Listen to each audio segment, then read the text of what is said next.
Deepfakes and AI scams are exploding. We've heard stories of parents receiving distressed calls from what they think is their children, saying they're in danger or have been kidnapped, sharing instructions on where to send money to free them, all the way down to appearing to come from their child's number.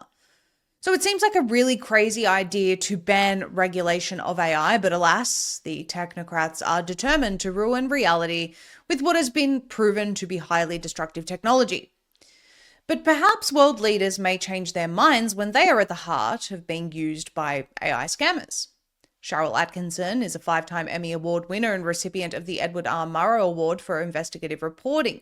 She's also a New York Times bestselling author and, it seems, also a victim of a targeted AI-powered scam that impersonated President Trump and Chief of Staff Susie Wiles. On Substack, Sharyl writes, I was targeted in an AI-powered scam that impersonated President Trump and Chief of Staff Susie Wiles, and I'm not alone.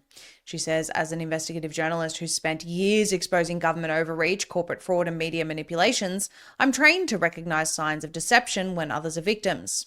But I was recently targeted in an elaborate con that exploited cutting-edge artificial intelligence to convincingly mimic the voices and identities of President Donald Trump and his Chief of Staff, Susie Wiles. This wasn't a crude prank, it was a sophisticated ruse apparently designed to extract money.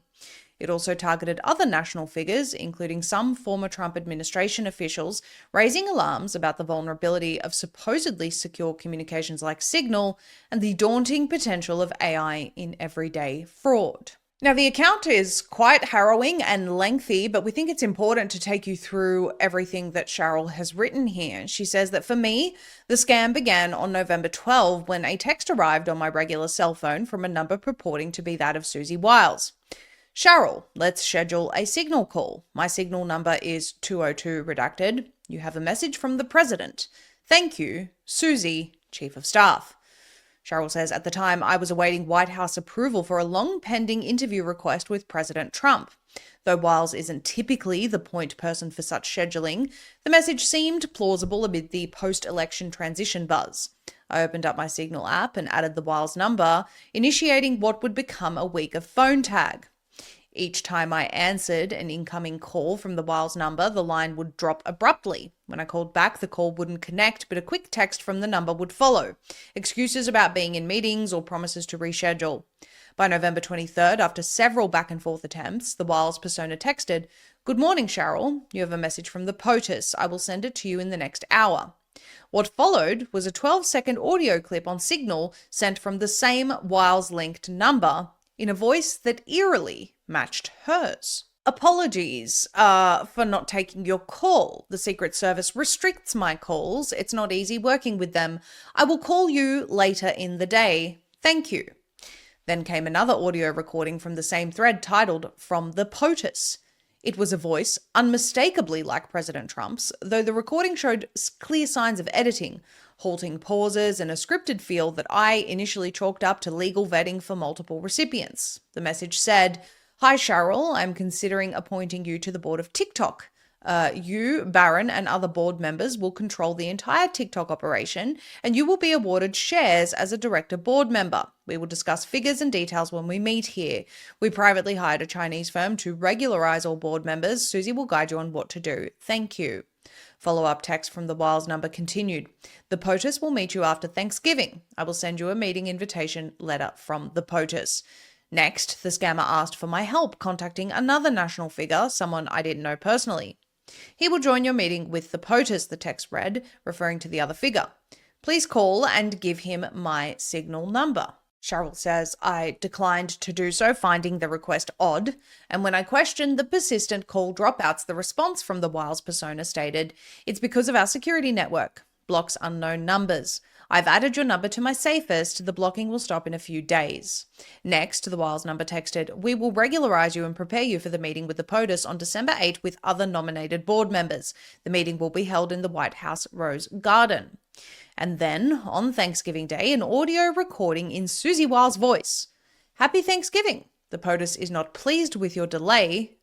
He wants you to buy your minimum shares immediately and get regularized by the consultant. Thank you. I texted back stating, I don't know what you were referring to. I also asked for the persona to confirm her identity by texting me via President Trump's actual phone number.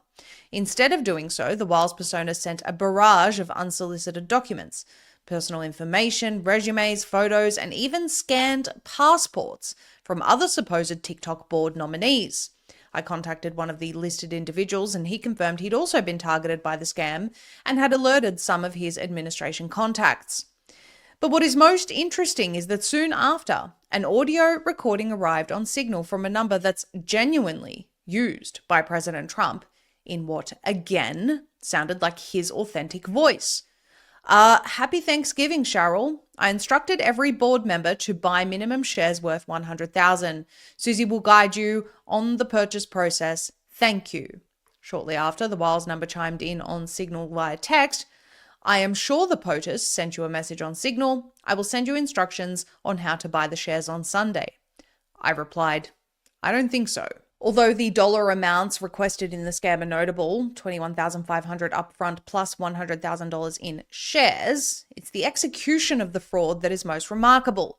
The voices, to me, were near perfect, perhaps generated by AI deepfake tools that required just seconds of source audio, abundant online for public figures like Trump and Wiles. The scammers somehow mirrored Trump's real number for that final audio, compromising Signal's end-to-end encryption in a way that bypassed basic safeguards. Who is responsible for coordinating and accomplishing all of this? Deepfake voice scams have exploded, with global financial losses said to top $200 million in the first quarter of 2025 alone. In one case last June, scammers cloned Secretary of State Marco Rubio's voice to contact foreign ministers and US officials via fake Signal accounts, mimicking his style to push bogus directives. Earlier this year, Wiles herself was targeted when her phone was breached, leading to impersonated calls to senators and executives. Last year, a UK energy firm lost €220,000 in 2024 after an AI-cloned CEO voice tricked an employee into a wire transfer. Even celebrities like Tom Hanks and Scarlett Johansson have issued warnings about deepfakes using their likeness for scams. Over 845,000 US imposter scams reported last year alone, and incidents surged nearly fourfold earlier this year. Tools for cloning voices are now free or cheap online, often marketed as entertainment for pranks, but weaponized for vishing or voice phishing. The scam using President Trump's voice and phone number came with odd requests and financial demands. But imagine a subtler version, a deep fake urging policy leaks, vote suppression, or classified info sharing. And then Sharyl goes on to talk about technology amplifying deception, and apparently still no interest by the FBI or Department of Justice in accountability for the forensically proven government spying on her and her family over a decade ago. She also talks about swatting attacks and things of this nature. Now, why are swatting attacks and the government spying on you relevant here? Well, what's to stop anyone creating a deep fake of you and making it out like you're planning a crime, confessing to a crime, engaging people in scams? I mean, there are no limits to what this technology can do. And no doubt they'll tell us that digital ID will solve this problem, because once online anonymity is obliterated, then we can protect people from scams of this nature. Which is, of course, a lie, because bad people don't care about the law, and hackers and very crafty people exist in this world who will find ways around it, creating fake digital IDs of you too if they have to. The only way to protect against the ways in which AI can be weaponized against us is to regulate it, not ban its regulation. Someone should let POTUS know.